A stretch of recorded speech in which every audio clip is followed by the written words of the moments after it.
नमस्ते anime lovers, कैसे हो आप सब लोग। इस वीडियो में आज हम spy x family anime series का रिव्यू करने वाले हैं। स्पाई एक्स फैमिली एक एनिमे टेलीविजन सीरीज है which is based on a मांगा सीरीज जिसे लिखा है तात्सुयो एंडो ने, और इस एनिमे को प्रोड्यूस किया है विट स्टूडियो और क्लोवर वर्क्स ने, और इस सीरीज़ को डायरेक्ट किया है काजुहिरो फुरुहाशी ने। ये सीरीज़ को रिलीज़ किया है 9 अप्रैल 2022 को, और इस एनिमे सीरीज़ का जॉनरा कुछ कॉमेडी, स्लाइस ऑफ लाइफ और ड्रामा से रिलेटेड है। इस सीरीज़ में हमें दिखाते हैं कि वेस्टिलियास और ऑस्ट्रेलिया नेशंस है जहां उन दोनों के बीच कोल्ड वॉर जैसा एटमॉस्फेयर क्रिएट होता है, और इन दोनों के बीच वॉर ना हो इसलिए वेस्टिलियास इंटेलिजेंस, जिसे वाइस भी कहा जा सकता है, वो एक स्पाई एजेंट को असाइन करते हैं और उसका नाम है एजेंट ट्वाइलाइट, और उसका मिशन है कि दोनों नेशंस के बीच पीस मेंटेन करें, और इस मिशन का नाम वो रखते हैं ऑपरेशन स्ट्राइक्स।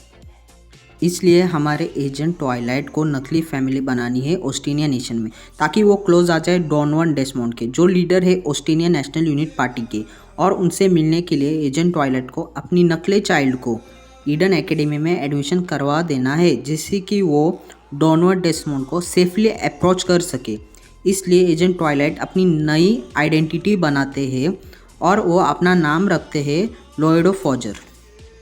लोएडो फॉजर ऑर्फनेज जाकर आन्या नाम की एक छोटी लड़की को अडॉप्ट करते हैं, और आन्या के पास सीक्रेट एबिलिटी है जो टेलीपैथिक जैसी है, वो दूसरों के माइंड्स रीड कर सकती है, और उसने लोएडो फॉजर का माइंड रीड किया तो पता चला कि वो एक स्पाई है और उसका काम है वर्ल्ड पीस लाना। इससे आन्या को बहुत एक्साइटमेंट हुई और वो लोएडो फॉजर को एज अ फादर एक्सेप्ट करती है, लेकिन वो लोएडो फॉजर को अपना पावर्स के बारे में कुछ नहीं बताती।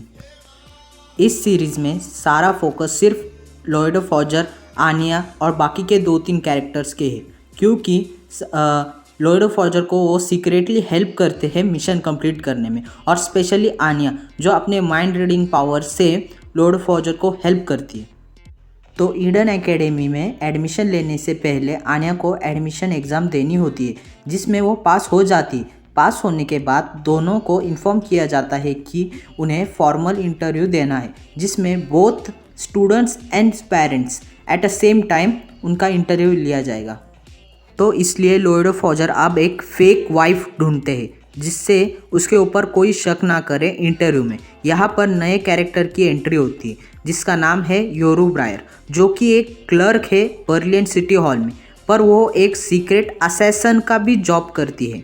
पर यहाँ पर योरू ब्रायर काम करती है वहाँ पे उसके सारे कलीग्स मैरिड है या फिर रिलेशनशिप में है, क्योंकि अगर वहाँ कोई भी लड़की सिंगल रहती है तो उस पर एलिगेशन लगाए जाते हैं कि वो दूसरे नेशन की स्पाई है या फिर उसे हेल्प कर रही है, जिसकी वजह से सारे स्पाई उस पर नज़र रखेंगे और उसका सीक्रेट असैसन का जॉब एक्सपोज होगा सबके सामने। तभी फिर योरू ब्रायर की फ्रेंड कहती है कि क्या तुम सिंगल हो, तो योरू ब्रायर कहती है कि नहीं, मैं सिंगल नहीं हूँ, रिलेशनशिप में हूँ।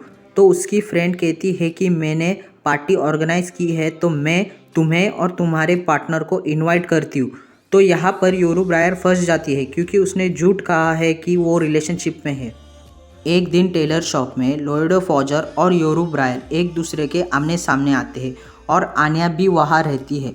तो आन्या योरू का माइंड रीड करती है और उसे पता चलता है कि वो एक सीक्रेट असैसन का जॉब करती है और उसे पार्टनर चाहिए रिलेशनशिप में रहने के लिए, ताकि उस पर कोई शक ना करे। तो ये समझने के बाद आन्या को बहुत एक्साइटमेंट होती है, क्योंकि एक स्पाई और एक असैसन को देखकर वो डबल एक्साइटेड हो गई। फिर योरू ब्रायर के सामने कहती है कि उसे मम्मी की ज़रूरत है। ये सुनकर लोएडो फॉजर और योरू ब्रायर बातचीत करते हैं, और योरू ब्रायर लोएडो फॉजर को कन्विंस करती है कि वो उसके साथ पार्टी में चले एज अ रिलेशनशिप पार्टनर, जो कि एक नाटक करने को कह रही थी।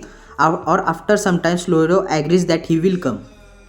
पर उस रात लोएडो फॉजर को लेट हो जाता है क्योंकि वो दूसरे मिशंस कंप्लीट करता है, और जब वो आता है तो गलती से सबके सामने योरू ब्रायर का हस्बैंड कह देता है। जब पार्टी ख़त्म होती है और वो दोनों अपने घर के लिए निकलते तब कुछ थग्स या फिर क्रिमिनल्स भी बोल सकते हैं जो पिछले मिशन से थे, वो उन्हें मारने की कोशिश करते। तब योरू और लोएडो दोनों उनको फेस करते हैं, तो उन्हें रियलाइज़ होता है कि ये रिलेशनशिप हमारे लिए बहुत बेनिफिशियल है, और लोएडो ग्रेनेड की पिन निकालकर योरू को पहना देता है और उससे शादी कर लेता है। इस सीरीज़ में साइड कैरेक्टर्स भी बहुत अच्छे हैं और उन्हें बहुत इम्पोर्टेंट भी रोल दिया गया है, जैसे कि Diamond Desmond, Frankie Franklin, Henry Henderson, Sylvia Sherwood, ये और बहुत से कैरेक्टर्स हैं जो रिवील होने वाले। ये सारे कैरेक्टर इस सीरीज़ को एकदम परफेक्ट बनाते हैं, और स्पेशली जो आन्या के एक्सप्रेशंस है वो एकदम फनी और क्यूट है। I really like that. ये सीरीज़ सब और डब में अवेलेबल है, but personally I recommend to watch sub, क्योंकि आन्या का जो वॉइस ओवर किया है वो सबसे बेस्ट है। जिसने भी आन्या का वॉइस ओवर किया है उसका नाम है आत्सुमी टानेजाकी। स्पाई एक्स फैमिली के टोटल 25 एपिसोड्स है और 2023 में उसका सीज़न 2 और एक मूवी भी रिलीज़ करने वाले हैं। इस एनिमे सीरीज़ को आप नेटफ्लिक्स, क्रंचीरोल या दूसरे एनिमे वेबसाइट्स पर भी देख सकते, और यूट्यूब चैनल पर भी देख सकते, जिस यूट्यूब चैनल का नाम है मुसे एशिया और मुसे इंडिया। इस चैनल पर आपको दूसरे एनिमे भी मिल जाएंगे। बस इतना ही कहना था कि ओवरऑल ये एनिमे सीरीज़ बहुत अच्छी और माइंड रिफ्रेशिंग है। अगर आपको ये वीडियो अच्छी लगी और इन्फॉर्मेटिव लगी तो प्लीज़ लाइक कीजिए, शेयर कीजिए और कमेंट करके बताइए कि वीडियो कैसी लगी और एनिमे सीरीज़ कैसी लगी, वो भी आप बताइए। और अगर आप इस चैनल पर नए हो तो प्लीज़ सब्सक्राइब कीजिए और बेल आइकॉन दबाना ना भूलें। हम नए पुराने एनिमे का रिव्यू करते हैं और कार्टून का भी रिव्यू करते हैं और उस पर डिस्कशन करते हैं। Thank you.